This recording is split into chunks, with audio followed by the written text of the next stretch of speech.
Welcome to Hanging Out with Robert, that's me. This video is composed of things that I tinkered with throughout the day. For step-by-step detailed instructions of those tasks, you can click on the links in the comment section below.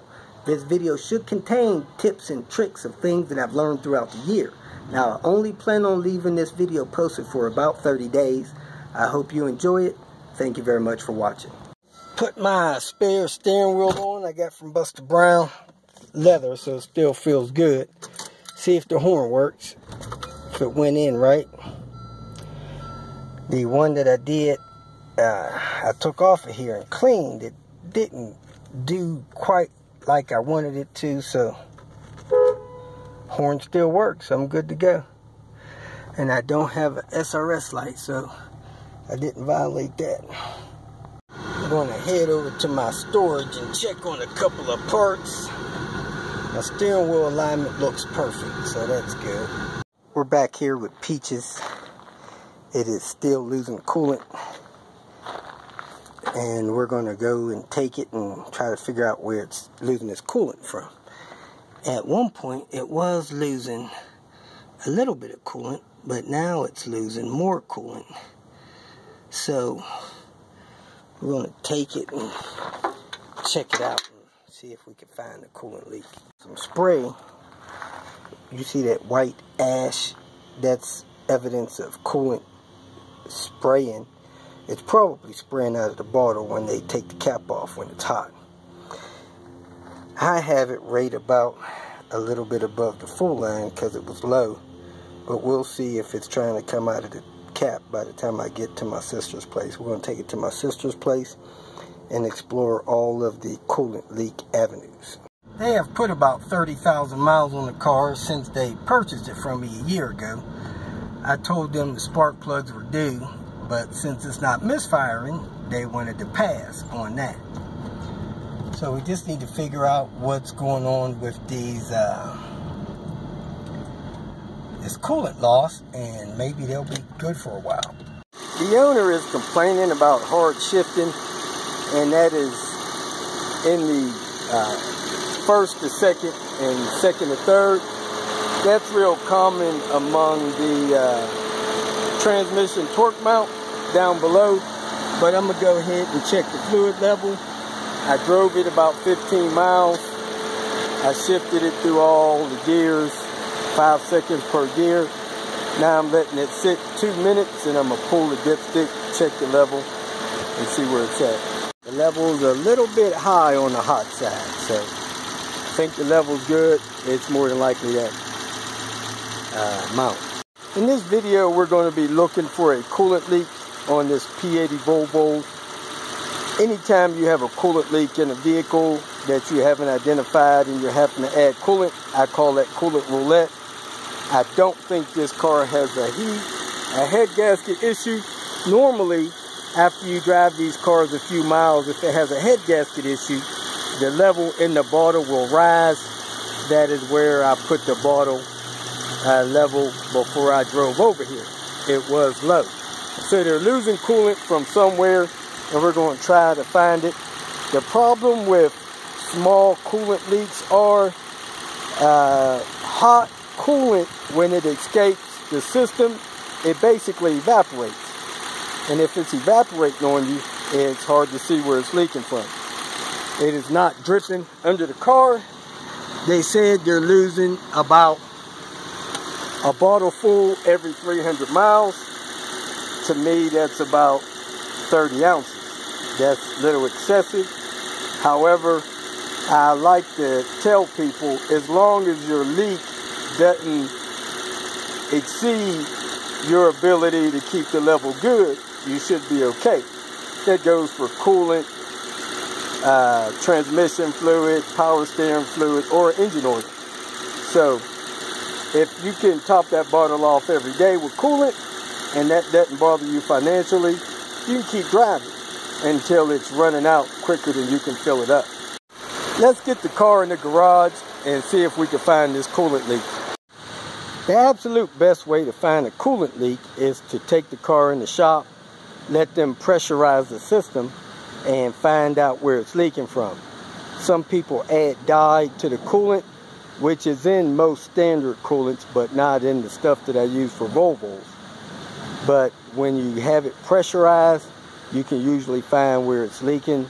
That was unsuccessful with this car because I think it was leaking less when they had that done. Initially, they said it was leaking about a bottle full every 1,000 miles, and now they say it's about a bottle full every 300 miles. I tell people, if something's wrong with it and you can't find it, don't worry about it. It'll get worse. When it gets bad enough, you'll find a problem. As I mentioned, most standard coolant system fluid has the dye detection in it.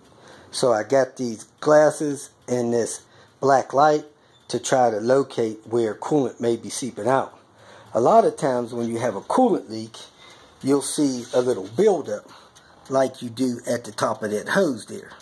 So I'm going to show you all the points where it is possible that coolant can leak, and we're going to see if we can find where this coolant is leaking from. Now, I've replaced the seal for this thermostat. I've also put a tighter clamp on that, so that should no longer be seeping. And we're going to go over all the points where coolant may be leaking real quick. This is a P80 Volvo. It is built in 1998, a little different from the 99 models. So if you have a turbo model, this indicates that it's turbo, and it was built between 94 and 98. These spots that I'm going to show you that could be leaking coolant is going to be the same for all of these cars. If you have a car after 1998, which is the 99 and newer, they have a little bit different setup. Nonetheless, you should be able to narrow some of your possible coolant leaks down. Basically, anywhere a coolant, radiator, or heater hose flows, you could have coolant leaking from those locations. So I'm going to show you where those are on this vehicle. And this one has 8 coolant hoses in a couple junctions. So you have a coolant hose here. Coolant could be seeping out of that connection. If it's not tight, it is now tight. Ouch! Coolant can be leaking out here, which is now tight. It shouldn't be leaking out of there. Actually, it's not totally tight, but it doesn't look like it's leaking. Next, you have the hose on the bottom of the coolant reservoir. That hose connects there. You want to make sure the bottom of the reservoir is not leaking and the reservoir is not cracked or leaking anywhere. And that hose runs back to the back of the engine there. And if that hose is damaged, that could be leaking as well. This little hose here is your turbo return.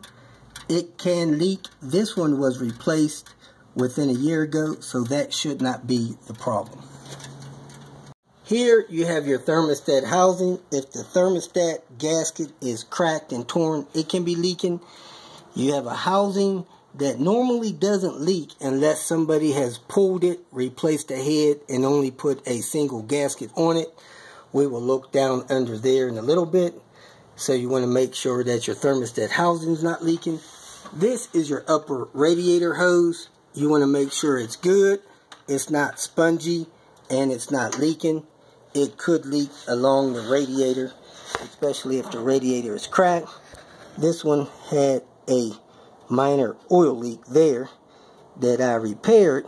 It looks like it may be seeping a little oil, but not coolant. The radiators in these cars are aluminum and plastic. The tanks are plastic. When they get old, in excess of 10 years, they can start leaking, or if they're impact driven or something hits them, they could crack, they could split, they could be leaking coolant. So you need to check your radiator really good. The driver's side, on the bottom, you have a radiator hose that goes to the bottom of the radiator.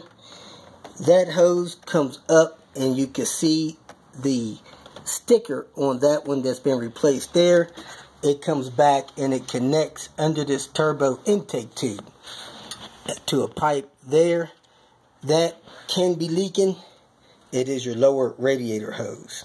Those two copper looking pipes in the middle of this frame here are your inlet and your outlet hoses to your heater core. This heater core does not have a heater control valve, so coolant flows through there 24/7. Down there, you got a clamp. You could barely see it. It could be leaking coolant if that hose is bad. And on the side of this engine, behind all this piping stuff, is the other hose connection that could be leaking. So you got the two heater core hoses. Another hose that you cannot see that connects to the back of the turbo, where that piping is there, is your coolant supply line. It does have a short rubber hose on it. This one was replaced recently. It should not be leaking. However, I will check the coolant pipe connection to the back of the turbo. If that's leaking, hopefully it'll have some buildup on it, or I could see it with the infrared light. At one point, when this car started leaking coolant, the owners started adding your standard type of coolant in there, which should have UV dye detection. So I'm going to see if I can see some of that stuff in there. Last but not least, behind the carpet, you have the heater core. I'm pretty sure this heater core was replaced not too long ago. I did not see or smell any coolant down there. If you have coolant leaking from your heater core, you can often smell it through your vents when you turn the heat on. And when you pull this carpet back in this lower panel, you can often see evidence of a coolant leak. Now my next step is going to be to close the garage door, put those infrared goggles on, and turn on that black light and see if I could see anything glowing on this coolant system. Under your coolant hose there, you have your ECT coolant temp sensor, and if that seal or gasket is messed up, it could be leaking down there as well. So that's your thermostat housing, that's your ECT. It does not appear to be leaking. If you have a coolant leak and it's not leaking where you can find it easily, you may want to go to the auto parts store and purchase some coolant dye detection fluid, put it in the reservoir or in the radiator, drive the car a few days, and then get the glasses and the light and see if you can spot where it's leaking from. You want to get a grip and fix your coolant leaks before you leak too much coolant out, playing coolant roulette, and blow your head gasket. Occasionally, I've heard of that firewall junction where those lines go through the firewall, crack, and leak coolant. So you want to check that as well. So there's a lot of areas that you could check. Now, normally, if these cars have a bad head gasket and they're running as good as this one is, the combustion air will fill up the coolant chamber and force fluid out of the reservoir. That is not going on here. Also, we do not have any coolant mixing in the engine oil, or the engine oil would be becoming milky, and that is rare for a car with a double overhead cam. I don't even see any oil on this dipstick, so let me dip this dipstick and see if this car even has any oil in it. That might be oil on the bottom of it, but there's none within the operating range. So they need to get some oil in this vehicle. I have the glasses on and my black light on. Let me look around and see if I can find anything glowing. Another place that coolant can be leaking is out of the water pump. So you can pull your timing belt cover, look at your water pump area, see if you see any evidence of coolant leaking out of there. Here's your lower radiator hose here that goes up to the tube on the engine. So you want to check along this side of the radiator, down along the back of it, and as much as you can inside of it. And you could look through the grill as well, see if the radiator has a crack in it somewhere in the coil. You could also check the pipe on the back of the turbo and the coolant hoses coming off the turbo. That one there, that rubber hose, make sure that's not leaking. And you can see the bottom of the hose up there. and your coolant pipe that runs along the back of the engine. Well, kind of a weird thing is I do have some glowing along the pipe where the exhaust flange connects and the downpipe connects. All that looks a little glowing, so this thing may be burping a little coolant out of the engine internally. That's kind of rare for this vehicle, but I do see a lot of glowing there. So this may be an internal problem. I'm going to check one more area. I'm going to pull the timing belt cover, see if I can see anything in there. So there you have it. You got your radiator hose, upper, your lower radiator hose, your two coolant heater core hoses, your turbo inlet hose, your turbo outlet hose, your two hoses coming from your bottle, your water pump, the heater core, and then of course internal engine problem and your radiator. So I think we've covered all the bases of where to look for coolant leaks. If you got any questions, go ahead and post them. However, short of you bringing the vehicle to me and letting me help you search for it, I'm really probably not going to be able to help you figure out where it's leaking from without looking at it. If you feel that this information was useful, please like it and share it with your social media friends. You can subscribe to my channel so that you will get notifications of future videos that I post. You can follow me on Twitter, and if you need to contact me directly, please visit my website. And if you have any questions, leave them below, and someone or myself will reply to them. Again, thank you very much for watching.